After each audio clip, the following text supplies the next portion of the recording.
Hey, what's up, everybody? Welcome, and thanks for joining me on Wonderful Friday. I'm just doing a Amazon seller Q&A today, and anything I see in the comments, I'll answer for you. And it's going to be a full Amazon Seller Central tutorial, but you can ask me anything about Amazon SEO, using the Amazon Seller app, using your Amazon Seller account, how to rank, how to create the best listings on Amazon, how to send your first FBA shipment, how long do I spend on my Amazon business? If you want to know kind of like how much I work and how much time it takes me, what keywords are the best, how do you find the best keywords, anything like that, anything related to Amazon. Specifically on the marketing side, I can give you a lot of great tips and tricks and things like that. Anyway, first things first, can everybody, hopefully everybody can hear me. I think we got the audio issue figured out that we were having over the last few days. But if you can hear me, please let me know, and let me know if you have any questions. All right, welcome. Hey. Okay, so does somebody have a question, or do you want me to just babble as usual and talk about some of the things I'm looking at and interested in right now and things like that? What I've really been concentrating on lately is offsite traffic and just playing with my listings, optimizing and seeing how I can get more traffic and more sales. One of the biggest things that I've been doing a lot lately is building my social channels. And hopefully you guys are doing that too, because what you'll realize is that when you build your channels, is that pays dividends for forever, pretty much. And when you go buy an ad on Amazon, you have to pay for that every time. If you build your social channels, then you have that audience that you can go back to and build your audience and get a lot of marketing clout from all of that. So, all right, great. We got our first question, so let's jump straight into that. Alexandria asks, what do you do when your competitors are lowering the price? Do you keep the price or do you lower as well? Well, that depends. There's a lot of factors to that. If it's somebody like Amazon or it's a really established seller and you're trying to compete against them, it might be a little difficult. Because I do mostly, actually 100% private label, I own the brand on all of my listings, and I create all my listings, and so it's a lot easier in the sense that I don't have to fight over the buy box. Once in a while we'll get hijackers and things like that. But in general, it's if you have your own brand, your brand registered. Like I tell everyone when they first start out, I know it's a little bit of time and investment to get a trademark, to get the brand registry. But in my opinion, if you're really serious about selling on Amazon, that should be one of your first steps. And the other big tip that I give people, which I wish somebody would have given me when I started, is pick a generic brand name. And what I mean by generic is not like the word generic or something like that, but generic meaning something that is can be used for any type of product. Because when you're first starting out, you might end up pivoting into something different. Maybe you start out in baby clothes, and baby clothes is too competitive, so then you end up going to housewares, and housewares is too competitive, and you end up going to auto parts or something. All I'm saying is if you can find something that's generic and short, that's definitely what you want to go for. We got more questions coming in, so that's great. Hey, Tammy.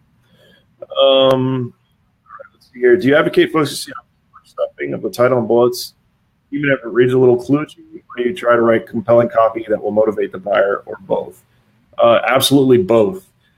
You definitely want to make sure that you have your important keywords in your listing, but you also don't want it to sound, kludgy, and you don't want to turn people away.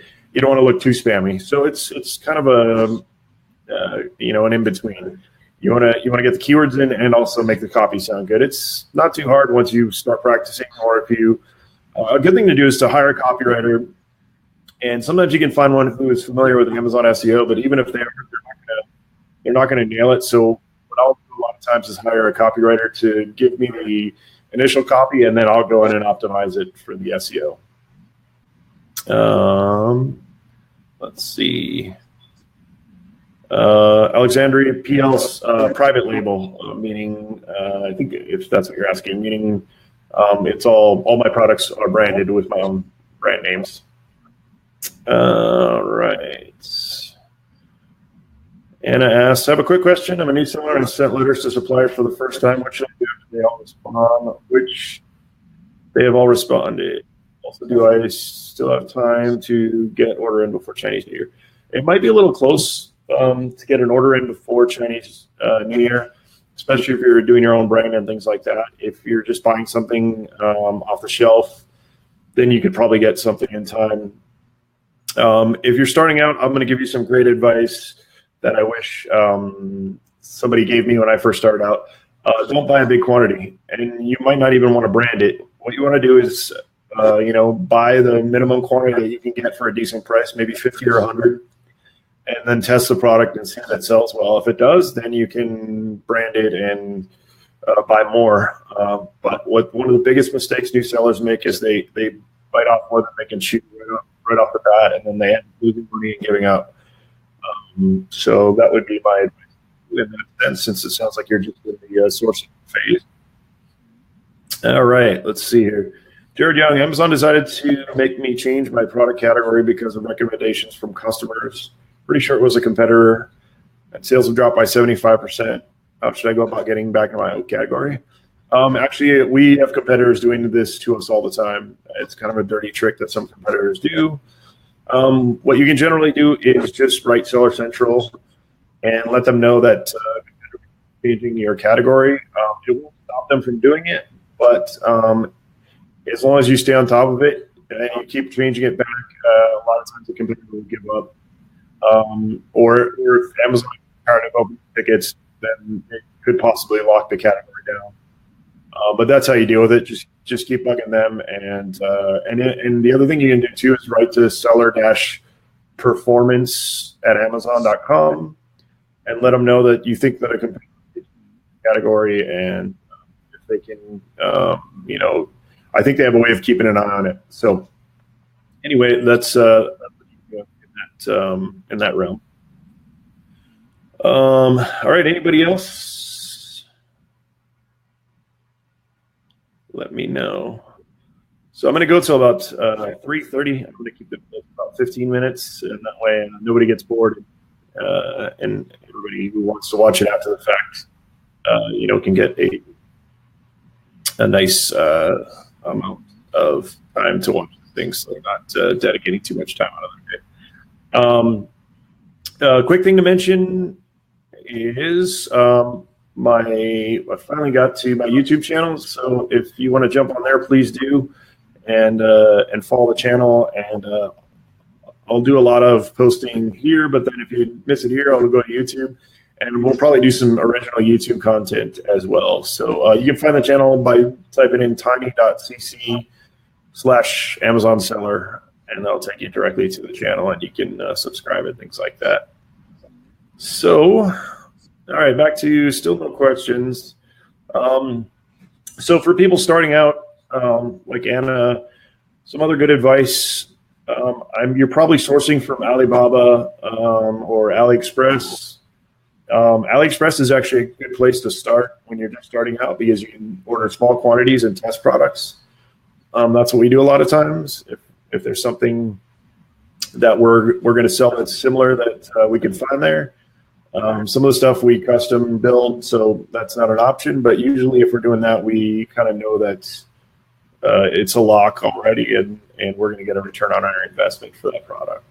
So anybody else with a question right now?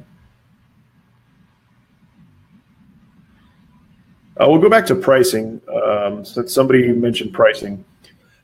Pricing is an interesting thing. A lot of people think that you need to be the lowest price. Now, I think it was Alexandra's question earlier. If you're in a price war, then of course you can't. You can't use these strategies. But if you're doing private label and you own the buy box, everybody thinks that you should be lower in price than your competitors. That's not always the case. It's definitely something you need to test. So say your product costs $19.99 right now, you should be dropping it to $18.99. You should be increasing it to $22.99, and then going back and checking the sales. Now, a few things you want to look at is not only the sales but your profit, because if you're selling 10 a day at $20, but you're selling 50 a day at $18, or vice versa, you're selling 10 a day at $40, or something. In other words, you want to look at your profit, make sure that your profit is up, not the amount that you're selling. In other words, not the units that you're selling, but the amounts that you're making on those sales. Now, if you're trying to rank, or you've got a lot of competition in the category or for that product, you have to lower for a while to get your rank boost, and that's also a technique. You can drop your price for a while to get that rank boost, and then slowly raise it back up again. So that's definitely something that you can look into. All right, anybody? Now, there's a lot of people that sit on the fences when they're starting on Amazon, and they have all these questions and they're afraid to start and things like that. What you got to remember with Amazon, and just like anything else, when I started, I didn't about Amazon. I mean, I had done e-commerce in the past a little bit, and I had a technical and marketing background with some of the other things I've done in the past. I've been starting businesses online and things since I was 18, so I had a lot of knowledge in that sense. But really, especially nowadays with people doing Facebook Lives and YouTube and things like that, you can go out and learn so much extremely quickly, and get a lot of it for your buck. So, okay. Well, actually, somebody else said that too. So it looks like I'm gonna have to get a different background. Maybe something in the color, maybe something colored or something like that, so it doesn't look like I have a giant, kind of like a flat top. It's actually the cityscape of San Francisco, since we're in the San Francisco Bay Area. So, yeah, that's funny though. Thanks for the feedback there. All right. Let's see. Anybody else with a question? All right. Well, we wait. We're going to plug this again. tiny.cc/Amazon seller. Please go check that out. Okay, and back to me. So some other things to test, which could boost your sales, are your PPC ad timings. So in other words, a lot of people will set PPC budgets and they'll run them and they run out of budget, by midday or something like that. So how you can capitalize on that is you can pause your campaigns for the first half of the day and then the second half of the day. And a lot of times you'll save money on your clicks, because people who have set their budgets and run out of budgets now no longer are competing for those keywords. So that's something you can really think about. Let's see. Since I made some of my own questions, I'll jump in with those, and then if somebody thinks of something else while I'm talking about this, please feel free to jump in again and ask a question. So Amazon has a lot of its own training too. I don't know if people have checked it out, but on YouTube they have Amazon Seller University, and that's got some decent stuff for just how to start out. They do a lot of videos on how to create a shipment to FBA and things like that. So those are pretty solid. They don't really go into the high level tactics and tricks and things like that. They kind of of course don't want to tell people how to not necessarily game the system, but how to get an advantage over other sellers. So some of the things you want to think about when you're stepping through, say you're launching your new product. This is kind of the steps that you should take in order to get to the launch. So the first thing you'd want to do, of course, is do your sourcing, and like I had mentioned previously, start out with a small quantity, and once you get a product idea and test it. But generally, as soon as you have once you have a general idea of what you want to source. So in other words, once you've got your product picked out, the first thing you want to do is you want to, hold on, let me delete some spam here. What you want to do is, I lost my train of thought now. When you're going to source, I remember what I was going to say. You definitely want to make sure that you create the listing as soon as you get the product idea, and that'll help you lots for many reasons. One of the reasons, start optimizing the listing before the product even shows up. You'll have access to, if you're sending items into FBA, you'll have the barcode for your supplier, so you can send them the barcode so that they can put the barcode on your product, so you don't have to. A lot of suppliers will do that for free as part of the deal from buying from them, and all that good stuff. So you want to do that, and then once you get the products negotiated, and once you can see that they're on their way, then that's where you want to start PPC campaigns, start creating coupons, promotions, things like that. Start building out your email lists and your, if you have Facebook groups or, any of your social media stuff. I get that already. So by the time the product actually gets to Amazon, you're ready to rock. A lot of people wait till the product's in stock at Amazon to do all this stuff, and they're just sitting there twiddling their thumbs and frustrated because they feel like they're, stuck waiting for this product.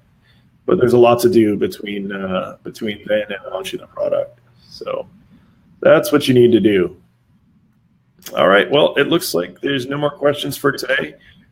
We will jump back on sometime next week with the training type videos, and then we also jump on these Q&A type videos where kind of an open forum. People can jump in and ask, anything that they want to ask. So, one last thing that I want to make sure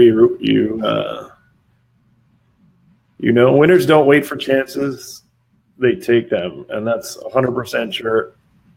Like I said, a lot of people sit on the sidelines and are afraid to do something, afraid to get their foot in the door, afraid to start their business. They're afraid they're going to do something wrong. That's all counterintuitive, counterproductive. Just push forward and you'll be successful. And if I can do it, anybody can do it. Cheers. Happy Friday. Enjoy your weekend, and we'll see you again next time. Cheers.